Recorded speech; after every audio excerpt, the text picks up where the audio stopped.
दोस्तों बाजार के लिए सबसे कोई बड़ा मुद्दा है प्रेशर वाला, तो आप सभी लोगों को पता है बॉर्डर के ऊपर जो टेंशन है। एंड ये इंडिया पाकिस्तान से रिलेटेड नहीं है, इंडिया चाइना से रिलेटेड ये टेंशन बहुत ही ज्यादा गहरा होते हुए देखने को मिल रहा है। हालांकि इससे रिलेटेड एक गुड न्यूज सामने आ चुकी है। आप सभी लोगों को पता है मॉस्को में हम लोग को लास्ट 2 हफ्ते यहाँ पे मीटिंग देखने को मिली थी। एंड इसी के चलते जो कुछ भी डिस्कशन हुआ है वहां पे हम लोग कह सकते हैं कि दोनों कंट्री की जो फोर्सेस है उनमें जो क्लैशेस चल रहे, हर कंट्री अपने अपने फोर्सेस को एक एक स्टेप पीछे लाने के लिए यहाँ पे मंजूरी हो चुकी है। मतलब हम लोग कह सकते हैं बातचीत से यहाँ पे सॉल्यूशन निकालने जाने की कोशिश हो रही है।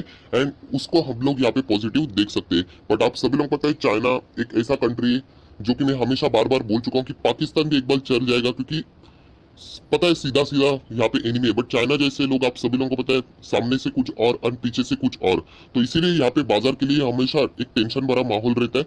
सो इंडिया एंड चाइना की जो बॉर्डर की टेंशन है वो बाजार को हमेशा नेगेटिव इम्पैक्ट डालती रहती है। इससे पहले भी आप लोगों ने देखा है 1600 पॉइंट एक बार हमारा सेंसेक्स क्रैश हुआ था। सो इस चीज के ऊपर बाजार हमेशा फोकस रखता है। एंड उसी के चलते अगर हम लोग यहाँ पे बात करें तो फिलहाल तो अभी पॉजिटिव न्यूज देखने को मिल रही है कि दोनों कंट्री वाले अपने अपने फोर्सेस को पीछे हटने के लिए यहाँ पे राजी एटलीस्ट हो चुके हैं। दोस्तों उसके बाद अगर कोई इंपॉर्टेंट न्यूज रहेगी वो तो डेफिनेटली इंटरनेशनल न्यूज से रिलेटेड बात करना चाहूंगा, मतलब ग्लोबल क्यूज। बाहरी दुनिया से हम लोग को क्या संकेत यहाँ पे मिलते हैं, तो आप सभी लोगों को पता है यहाँ पे डो जोन्स की अगर हम लोग बात करें तो ऑलरेडी हम लोग को पिछले हफ्ते अच्छी खासी गिरावट देखने को मिली थी, अगर मैं टोटल नेट गिरावट की बात करें। एंड ग्लोबल क्यूज की अगर मैं बात करूं तो मैं बाकी किसी बाजार की बात नहीं करता, यूजुअली अमेरिकन बाजार एंड यूरोपियन बाजार। एंड यूरोपियन बाजार भी आप सब लोगों को पता है अमेरिकन बाजार को ही फॉलो करते हैं। इनफैक्ट पूरी दुनिया के बाजार अमेरिकन बाजार को ही फॉलो करते हैं। सो अमेरिकन बाजार जिस डायरेक्शन में जाता है उसी डायरेक्शन में हम लोग को बाकी कंट्रीज के भी बाजार जाते हुए देखने को मिलते हैं। सो अमेरिकन बाजार आप सभी लोगों को पता है टेक्नोलॉजीज के स्टॉक्स की वजह से पिछले हफ्ते बहुत ज्यादा प्रेशर्स में रहे। हालांकि टेंशन की बात नहीं है, क्योंकि वहां पे कोई इंटरनल इशू नहीं है कि टेक्नोलॉजी का में कुछ गड़बड़ हो गई। सिर्फ प्रॉफिट बुकिंग हम लोग को वहां पे देखने को मिली, बट वो स्टॉक्स इतने ज्यादा चल चुके हैं एंड बड़े बड़े शेयर्स हैं, जैसे कि आप लोगों को पता है एप्पल है, गूगल है, अल्फाबेट जिसको हम लोग जानते हैं, उसी के साथ साथ माइक्रोसॉफ्ट है। ऐसे बड़ी बड़ी कंपनीज में हम लोग को प्रॉफिट बुकिंग देखने को मिली टेक की कंपनी में, इसलिए हम लोग को ये जबरदस्त गिरावट देखने को मिली थी। सो इस हफ्ते अमेरिकन बाजार किस डायरेक्शन में चला जाएगा इसका बहुत सारे लोगों का फोकस इसी के ऊपर रहेगा। अगर वो अपसाइड जाता है, जो कि चांसेस ज्यादा है, आप सभी लोगों को पता है अमेरिकन बाजार में अभी इलेक्शन नजदीक आ रहे, जितना इलेक्शन नजदीक आएगा आप सभी लोगों को पता है अमेरिकन बाजार पूरी कोशिश करेगा मार्केट को खुश रखने के लिए। तो यही अभी हम लोग को देखना है कि अमेरिकन बाजार में ऐसी कौन सी बड़ी बड़ी अनाउंसमेंट होती है। स्टिमुल पैकेज से रिलेटेड भी उनका बहुत कुछ चीजों पेंडिंग है अभी भी। बहुत सारे एक्सपर्ट ये भी कह रहे हैं कि आखिरी दाव वो उनका वही रहेगा, अक्टूबर में वो स्टिमुल पैकेज लाएंगे, सितंबर में वो सिर्फ बातें होंगी। जैसे अक्टूबर में बड़ा पैकेज अनाउंस करेंगे एक जबरदस्त रैली हम लोग को शायद से तभी देखने को मिल सकती है। सो फिलहाल ग्लोबल मार्केट से यही क्यूज हम लोग को देखने को मिल रहे हैं। दोस्तों उसके बाद अगर हम लोग इंडियन मार्केट की बात करें तो आप लोग देख सकते हैं inflation data. Yes, India will release its inflation data for August on Monday which will give a clue if the RBI will take or rate cut in the next policy meet. आप सभी लोगों को पता है RBI जो rate cut करती है उसका पूरा अगर बेस कोई रहता है तो वो इन्फ्लेशन के डेटा के ऊपर रहता है। अगर इन्फ्लेशन का डेटा अगर स्पाइक हो जाता है, जो कि आप लोग देख सकते हैं प्रोजेक्शन यही किए जा रहे हैं कि इट्स लाइकली टू स्पाइक, सो आप सभी लोगों को पता है आरबीआई के लिए रेट कट करना एक बहुत ही ज्यादा मुश्किल साबित हो जाता है। सो इन्फ्लेशन का जो डेटा है, एंड वो डेटा कौन सा होता है अगस्त मंथ का, अभी सितंबर चल रहा है तो पिछले मंथ जो कंप्लीट हो चुका है वो डेटा सामने आ जाएगा। तो इससे रिलेटेड क्लैरिटी हम लोग को कल मंडे के दिन ही बाजार में हम लोग को देखने को मिलने वाली है। फ्रेंड्स उसके बाद अगर हम लोग कोई इंपॉर्टेंट डेटा की बात करते हैं वो होते हैं एफआईएस का फ्लो। एफआईएस मतलब फॉरेन इन्वेस्टर्स यहाँ पे इंडियन मार्केट में क्या करते हैं, क्या पैसा विड्रॉ करते हैं या फिर पैसा इंसर्ट करते हैं, ये हम लोग को देखना है। अगर हम लोग बात करें अभी तक हम लोगों ने मार्केट में एक जबरदस्त तेजी देखने को मिली एंड इसका एक बड़ा श्रेय फॉरेन इन्वेस्टर्स को भी जाता है। आप लोग देख सकते हैं फॉरेन इंस्टीट्यूशनल इन्वेस्टर इन्होंने लगभग 91,000 करोड़ की अगर हम लोग यहाँ पे बात करें, बहुत ही जबरदस्त पैसा टोटली मैं बात कर रहा हूँ अभी तक के वो शुरुआत से हम लोग को देखने को मिला था, उन्होंने यहाँ पे पैसा लगाया था।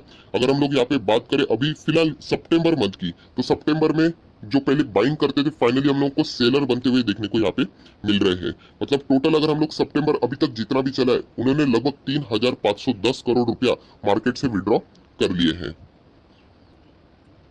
और अगर वो ऐसे पैसा निकालते रहे तो आप सभी लोग पता है मार्केट में हम लोगों को ऐसे प्रेशर आगे जाते हुए देखने को मिल सकता है, जो पिछले अभी हम लोगों ने 6 महीने में प्रेशर क्यों देखने को मिला था कि फॉरेन निवेशक कंसिस्टेंटली पैसा निकाल रहे थे, तो ये प्रॉब्लम हम लोग को फ्यूचर में होते हुए देखने को मिल सकती है।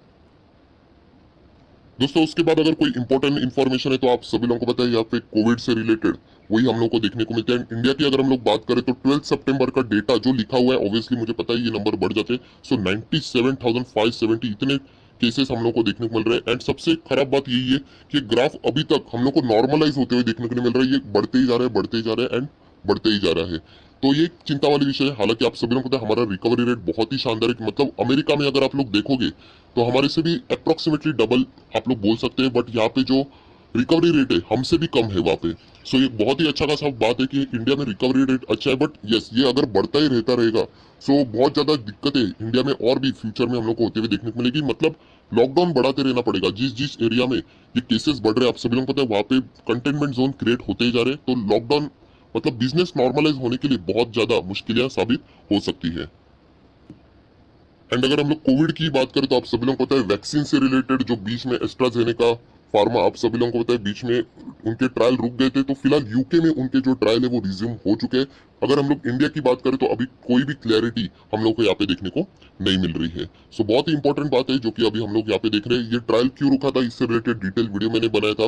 बीच में जो टेस्टिंग के लिए उनके पास जो भी पर्सन थे उनमें से एक की तबियत खराब हो गई थी, तो इमीडिएटली वो टारगेट जो उनकी टेस्टिंग थी वो उनको यहाँ पे रोकनी पड़ी थी। बट फिलहाल वो रिज्यूम हो चुके out of the India. India में अभी तक कोई भी क्लैरिटी नहीं है दोस्तों। उसके बाद अगर हम लोग यहाँ पे बात करें तो आप सभी लोगों को पता है हैप्पीएस्ट माइंड आईपीओ जो भी सारा डेटा यहाँ पे होने वाला है हम लोग को इसी हफ्ते में देखने को मिलने वाला है। मतलब 14 सितंबर की अगर मैं बात करूँ तो कल यहाँ पे हम लोग को अलॉटमेंट देखने को मिलने वाले हैं। जिनको अलॉटमेंट नहीं मिलेगा 15 सितंबर को उनके पैसा वापस रिफंड मिलेगा, राइट। जिनको यहाँ पे 14 तारीख को शेयर्स मिले हैं उनके डीमैट अकाउंट में 15 तारीख को आ जाएंगे। एंड आईपीओ की लिस्टिंग यहाँ पे हम लोग को 17 तारीख को होते हुए देखने को मिल सकती है। सो बहुत सारे लोग पूछते हैं सर ये 17 तारीख क्या बदल सकती है? हाँ, ये हमेशा हो सकता है, कभी भी, वो डिपेंड करता है। यूजुअली 17 तारीख को ही होगी जो हम लोग को यहाँ पे देखना है।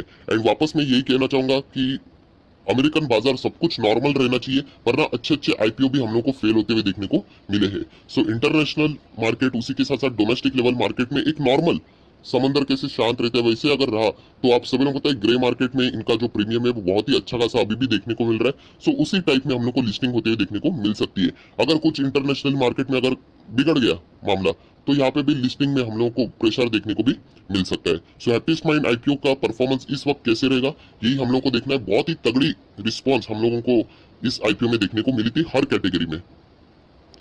उसी के साथ साथ आप सभी लोगों को पता है रूट मोबाइल आईपीओ हालांकि बिड क्लोज हो चुकी है, बट आप सभी लोगों को पता है यहाँ पे 16 तारीख को आप लोगों को देखने को मिलेगा कि किसको ये अलॉट हो चुके हैं। जिसको नहीं मिलेगा 17 तारीख को रिफंड होगा, 18 तारीख को शेयर्स डीमैट में आएंगे एंड 21 तारीख को मतलब नेक्स्ट सोमवार के दिन if I am not wrong तभी हम लोगों को इसमें जो लिस्टिंग रहने वाली है वो देखने को मिलने वाली है। सो रूट मोबाइल आईपीओ का आईपीओ मतलब अगर मैं बात करूँ यहाँ पे रिटेल कैटेगरीज को शेयर्स मिलना ज्यादा पॉसिबल है क्योंकि 35% तक यहाँ पे हम लोग कह सकते हैं उनके लिए स्पेशली रिजर्व रखा था। हैप्पीएस्ट माइंड में अलॉटमेंट मिलना बहुत ही ज्यादा डिफिकल्ट है क्योंकि 10% के आसपास ही रिटेल कैटेगरी हम लोग को देखने को मिली थी। एनीवेज देख लेते हैं अभी किसको मिलता है या नहीं, कल के दिन सारा खेल समझ में आ जाएगा दोस्तों। उसके बाद आप सभी लोगों को पता है डॉलर टू आईएनआर ये रेशो भी बहुत ही इंपॉर्टेंट रहता है। एंड फिलहाल अगर हम लोग बात करें तो 75 के ऊपर हम लोग को डॉलर देखने को नहीं मिल रहा है, तो एक ठीक ठाक वाली बात है। हालांकि अभी भी इंडियन रुपये हमारा वीक ही है क्योंकि 70 के ऊपर रहना ये एक अच्छा बात भी नहीं माना जाता है, बट स्टिल 75 के नीचे ये एक ठीक ठाक बात हम लोग को देखने को मिल रही है। उसी के साथ साथ अगर हम लोग नेक्स्ट यहाँ पे आ जाते तो गोल्ड के प्राइजेस आप सभी लोगों को पता है गोल्ड भी एक बहुत ही इंपॉर्टेंट कमोडिटी है। 5 दिन के भी अगर मैं चार्ट पैटर्न की बात करूँ तो हम लोग को यहाँ पे नीचे ही यहाँ पे फिलहाल गोल्ड में प्रेशर देखने को मिल रहा है, बट 50,000 का लेवल बहुत ही ज्यादा फिलहाल स्ट्रॉन्ग लेवल यहाँ पे माना जा रहा है। तो आप सभी लोगों को पता है गोल्ड में जितनी बाइंग होती है उतना मार्केट के लिए अच्छा नहीं होता है, बट बड़ा एक्सेप्शनल हम लोगों को इसी मार्केट में देखने को मिला जहां पे गोल्ड भी बढ़ रहा था एंड हमारा स्टॉक मार्केट इक्विटी भी कंसिस्टेंटली बढ़ रहे थे। सो गोल्ड के ऊपर भी आप लोगों की नजरें होनी चाहिए जो कि एक बहुत ही इंपॉर्टेंट पैरामीटर जरूर है। सबसे खास बात अगर कोई है तो दोस्तों आप लोगों को पता है crude oil. And crude oil वापस हम लोगों को इंडिया का क्रूड ऑयल से रिलेटेड जो नाता है वो ब्रेंट से है एंड वो वापस $40 के पर बैरल हम लोग को क्लोज होते हुए ऊपर देखने को मिल रहा है। हालांकि WTI क्रूड अभी भी हम लोग को 40 के नीचे ही देखने को मिल रहे हैं। अमेरिकन बाजार इस क्रूड ऑयल से रिलेटेड इंपैक्ट होता है उनमें एंड इंडियन मार्केट इससे रिलेटेड हम लोग को फोकस रखना है। हालांकि देखा जाए तो इस क्रूड ऑयल में अगर गिरावट हो जाती है तो अमेरिकन बाजार गिरेगा तो इनडायरेक्टली इंडियन मार्केट में भी हम लोग को प्रेशर देखने को मिल जाता है। सो क्रूड ऑयल का $40 के नीचे रहना एक बैरल, ये बहुत ही खराब माना जाता है यहाँ पे। एंड इसीलिए आप लोग देख सकते हैं जैसे ही यहाँ पे रिकवरी हुई, जो केमिकल सेक्टर के शेयर्स है, चाहे एशियन पेंट हो, वहां पे हम लोग को थोड़ी सी प्रॉफिट बुकिंग देखने को मिली है। ये सिलसिला चलता रहता है। As a long term investor आपको कोई फर्क नहीं पड़ना चाहिए। जो ट्रेडर्स रहते हैं उनके लिए ये चीजें बहुत ही ज्यादा मायने रहती है।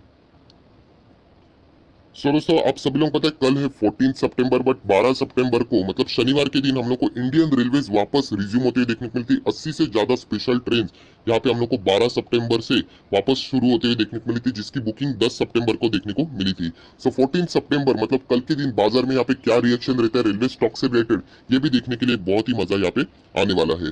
सो अगर कोई आखिरी यहाँ पे न्यूज रहेगी तो डेफिनेटली हम लोग यहाँ पे कह सकते हैं आईपीएल, आप सभी लोग पता है सैटरडे मतलब 19 सितंबर से यहाँ पे आईपीएल वापस रिज्यूम हो रहा है। हालांकि मैं आप लोगों को बताना चाहूंगा, पहले जो आईपीएल रहता था एंड अभी का आईपीएल, इसमें बहुत ही ज्यादा फर्क रहने वाला है। पहले जब आईपीएल रहता था मार्केट में भी बहुत ही जबरदस्त मजा रहता था, क्योंकि आप सभी लोग पता है आईपीएल आप जब भी मैच देखने जाते हो बहुत सारे ऐसे कंपनियां रहती है जिनके ब्रांड्स आप लोगों को स्टेडियम के अंदर देखने को मिल जाता है। फॉर एन एग्जाम्पल के लिए डोमिनोज पिज्जा, जो कि जुबलेंट फूड वर्क से रिलेटेड काम है, बट फिलहाल का आईपीएल डिफरेंट है, इंडिया में नहीं है, इंडिया के बाहर है। तो ये भी हम लोग को देखना जरूर बनता है कि क्या वहां पे ऑडियंस रहेगी। मुझे इतना डिटेल में नहीं पता है, कुछ तो उन्होंने प्रोटोकॉल्स रखे होंगे, तो अगर रहेंगे तो कितने हद तक रहेंगे एंड कौन कौन से स्टोर्स वहां पे अवेलेबल है, या फिर किसी ऑडियंस को अलाउ ही नहीं है, ये सारी चीजें हमें यहाँ पे देखनी पड़ेगी।